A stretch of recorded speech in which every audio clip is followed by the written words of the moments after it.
हमारे जो पूर्वज, हम लोग कहते हैं कि हम ऋषियों की संतान हैं, कहते हैं कि नहीं कि हम ऋषियों की संतान हैं। तो प्राय हम संसार में देखते हैं कि पिता अपनी संतान के लिए बहुत कुछ करना चाहता है और जीवन भर इस कोशिश में रहता है कि मेरे बेटे को मेरे नाम से न जाने, मुझे मेरे बेटे के नाम से जाने। पिता होता है, पिता का हृदय ऐसा होता है। अब सोचिए, हमारे पिता ऋषि मुनि हैं, तो क्या उन्होंने हमारे लिए कुछ नहीं सोचा होगा? हमारे जीवन के मंगल के लिए, हमारे दुख निवारण के लिए, हमारे अभावों की पूर्ति के लिए हैं? कुछ सोचा होगा कि नहीं? एक सरल बुद्धि वाला भी सोच सकता है कि अगर हम ऋषियों की संतान हैं तो हमारे ऋषियों ने जरूर हमारे लिए कुछ सोचा।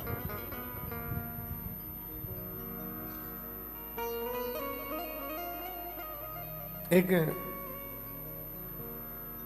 किसी के पिता बड़े धनी थे, धनवान थे, और 4 बेटे भी थे, बड़ा भरा पूरा परिवार था, सुंदर। अंत समय आया तो पिता ने चारों बेटों को बुलाया।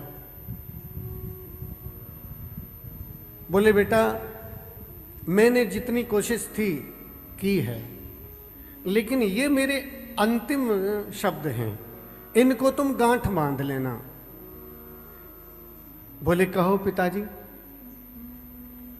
बोले, पहली बात तो मीठा भोजन करना। बच्चे खुश हो गए, भाई पिताजी ने बोला है मीठा भोजन करना।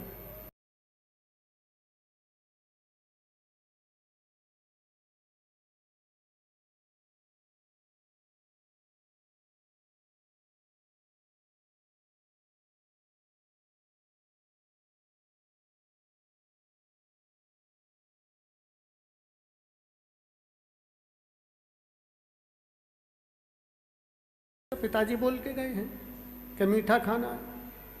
अब तो रोज रसगुल्ला, रबड़ी और ये सब उड़ रहे हैं, तो शरीर में शुगर और डायबिटीज होने लगी, बीमारी होने लगी। अब किसी को दे दे धन तो वापस मांगने ही न जाए। एक दिन किसी पंडित जी के पास वो गए, बोले, पंडित जी, हमारे पिताजी की बात तो सब उल्टी हो गई। हमारे पिताजी ने कहा था मीठा भोजन करना, हमने मीठा भोजन किया, धीरे धीरे शरीर रोगी हो रहा है, बीमारी हो रही है। पिताजी ने कहा था कि किसी को धन दे दो तो वापस मांगने मत जाना, तो अब क्या हो रहा है कि कोई वापस देने ही नहीं आता। दोनों बातें, अतिथि सम्मान तो हम कर ही रहे हैं। पंडित जी ने कहा, भैया, तुम्हारे पिताजी ने जो कहा ना मीठा भोजन करना, ये नहीं कहा ना कि मिठाई खाना, ये कहा कि जब तुमको खूब कड़क भूख लगे, क्योंकि जब कड़क भूख लगती है तो बासी रोटी भी मीठी लगती है। हाँ, 3 दिन की बासी रोटी भी मीठी लगती है। भूख ऐसी चीज है। और बोले, जो तुमको ये कहा कि तुम किसी को दे दो तो मांगने मत जाना, बोले, पहले दुगना सामान अपने पास रख लेना कि तुम्हें चिंता ना हो, देने की चिंता उसको हो कि अगर मैं देने नहीं जाऊंगा तो मेरा दुगना सामान। तुम पिताजी की भाषा को नहीं समझ पाए। ऐसे ही हम लोग इन हमारे जो पूर्वज पिता ऋषि हैं, ऋषि मुनियों की भाषा को हम जल्दी समझने के लिए सबसे पहली बात तैयार नहीं होते हैं, और तैयार भी हों तो इतनी देर हो चुकी होती है कि समझ हमारी उस समय कम हो जाती है। जिस समय समझने का समय होता है उस समय दूसरी चीज़ों को समझते हैं। अब आपने, मैं रोज नाम लेता हूं,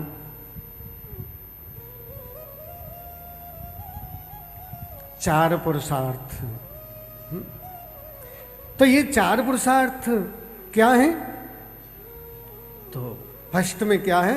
धर्म। दूसरा क्या है? अर्थ। तीसरा क्या है? काम। और चौथा क्या है? मोक्ष। कथा की कड़ियों को जोड़िए पर डे। कथा की जो कड़ियां हैं, कल मैंने कहा था कि first impression is last impression, यानी आपके जीवन के प्रारंभ में धर्म है तो अंत समय जरूर धर्म होगा, इस बात की गारंटी है, क्योंकि फर्स्ट इंप्रेशन। अगर जीवन के प्रारंभ में काम है तो अंत समय भी कोई ना कोई कामना जागृत हो जाएगी।